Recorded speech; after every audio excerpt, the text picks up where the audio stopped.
Donald Trump hasn't declared war on Iran. He's declared war on the American people, on the American economy. And look at this bad sign.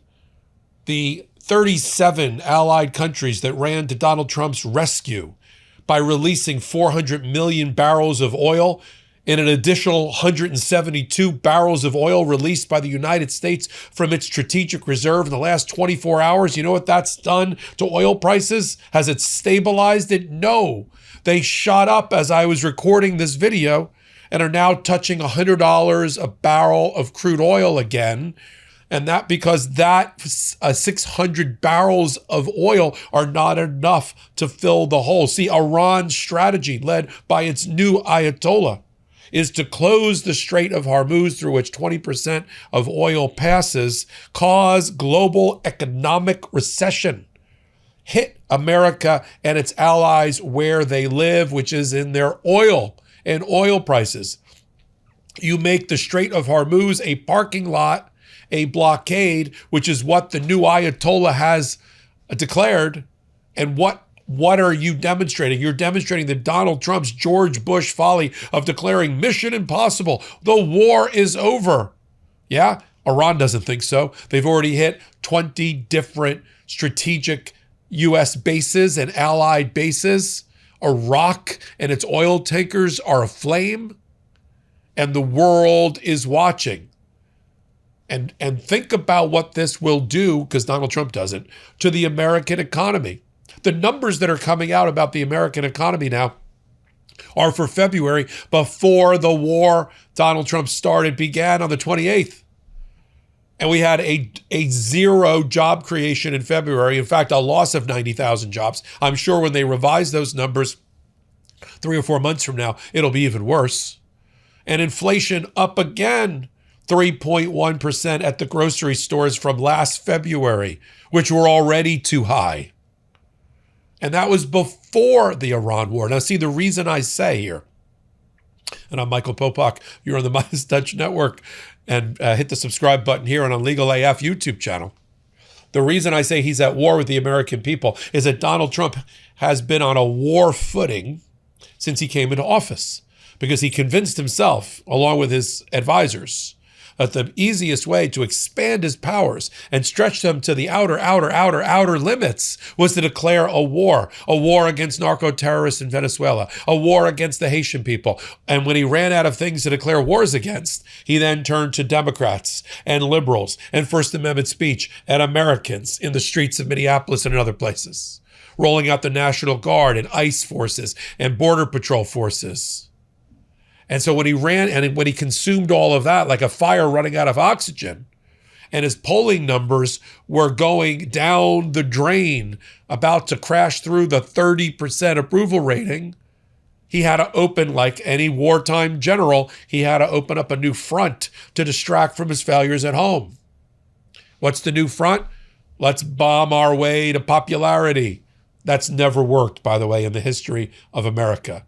Wagging the dog never works. Your failures at home, you wear like an indelible stench, like the scandals around your administration, and you can't bomb your way out of it by including bombing innocent children, girls 7 to 12 years old in a high school or in a school because you got your data wrong in the fog of war.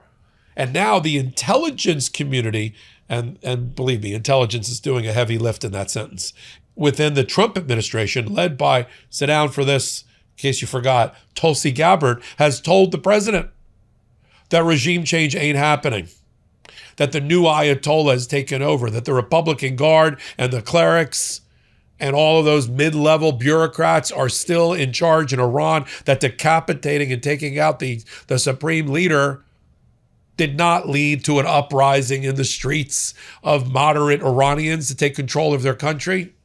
It's led to a crackdown. And now Iran, having been backed in the corner, continuing to incur bombing runs by the United States and Israel combined, have no choice but to try to cut the fuel line between America's economy, the global economy, and oil. creating a global recession until Donald Trump is on his knees. That is the power of Iran. It's not its navy. It's not its missiles. It's not even its drones.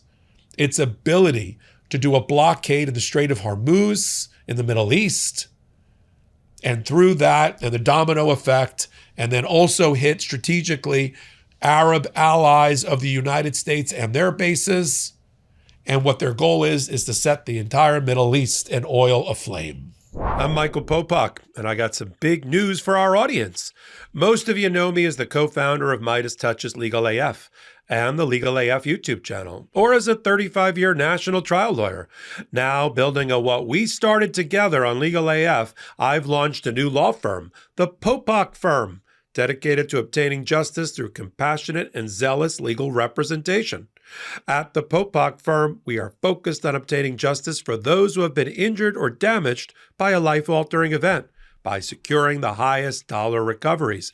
I've been tirelessly fighting for justice for the last 35 years, so my own law firm organically building on my Legal AF work just feels right. And I've handpicked a team of top-tier trial fighters and settlement experts throughout all 50 states known as big auto injury attorneys who have the know-how to beat heartless insurance companies, corporations, government entities, and their attorneys.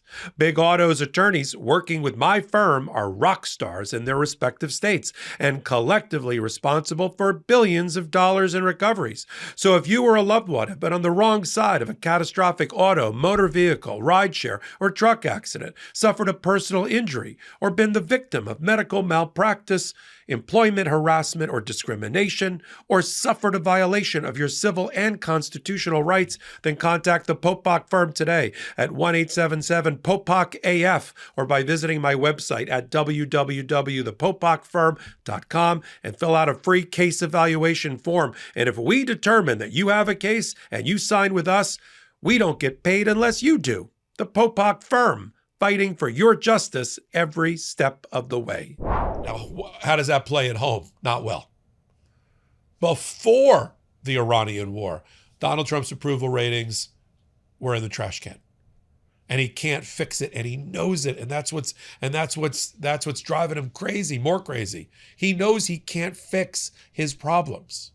People hate the depraved, inhumane immigration policy that led to 5-year-olds being put in detention centers, human beings being chased through churches and schools and Home Depot parking lots, and put in cages and deported illegally and maimed and injured and not given due process. It's a war Donald Trump is waging against American values, and we know it. He can't fix that. He can't fix the economy. Inflation up, 0 jobs created since he's been in office. Literally, when you net it out, it's effectively 0 jobs. Okay? Consumer confidence way down. Prices way up. Wrong direction, right direction polling. Wrong direction by a lot.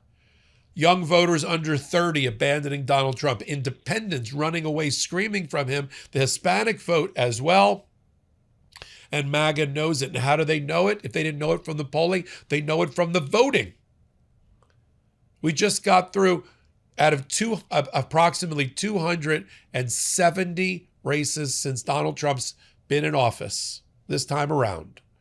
The Democrats have overperformed 240 out of 270 of those races, meaning they did better and a lot better than Kamala Harris did against him, winning many of them. They've won. The Democrats have flipped 28 seats, including in the House, in the last 16 months, from Republican to Democrat. You know how many Republicans have been able to flip a Democrat seat? 0. 0.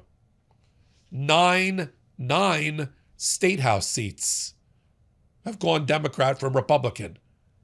0 have gone from Republican to Democrat. And none have gone the other way. This is America voting. This is America understanding that they are at war against their own president and his administration. And they're tired of the corruption, and they're tired of the inflation, and they're tired of the lack of jobs, and they're tired of what happens to their paycheck at the end of the week. And now they don't think that the America First president bombing his way to popularity is a winning strategy either. This miscalculation that Donald Trump did, because he thought in June when they bombed part of, but not all of, the Iranian nuclear program, and Iran did not really overly respond there, right? A couple of drones here and there, a couple of missiles here and there, and no real impact on oil prices or global energy. Oh, they'll do the same thing when we take out the Ayatollah, right? And when your own intelligence community tells you there's no regime change, you have not won the war. And now you've had to redefine what winning means. Before they said, we got to have regime change. I got to be able to pick the new Ayatollah, Trump said. Remember that? June it was, we got to set back their nuclear program. Now it's, if you hear Marco Rubio talking, it's, we just have to get rid of their missiles and their Navy. If we get rid of their missiles and their Navy, we're done, everybody. Nothing to see here. The impact on global energy will live on far beyond that as we head into the midterms.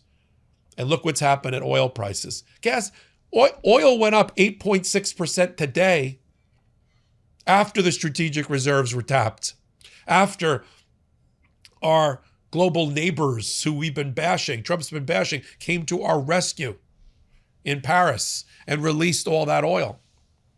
That's a terrible sign. It's a sign of bad planning.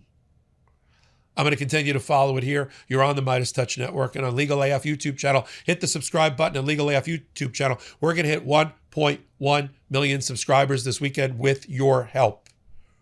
If you like our commentary, if you like our editorial, if you like our videos, vote yes for us. Take us just a second and hit that free subscribe button. Until my next report, I'm Michael Popok. Can't get your fill of Legal AF? Me neither. That's why we formed the Legal AF Substack. Every time we mention something in a hot take, whether it's a court filing or a oral argument, come over to the Substack. You'll find the court filing and the oral argument there, including a daily roundup that I do called, wait for it, Morning AF. What else? All the other contributors from Legal AF are there as well. We got some new reporting. We got interviews. We got ad-free versions of the podcast and hot takes. Where? Legal AF on Substack. Come over now to free subscribe.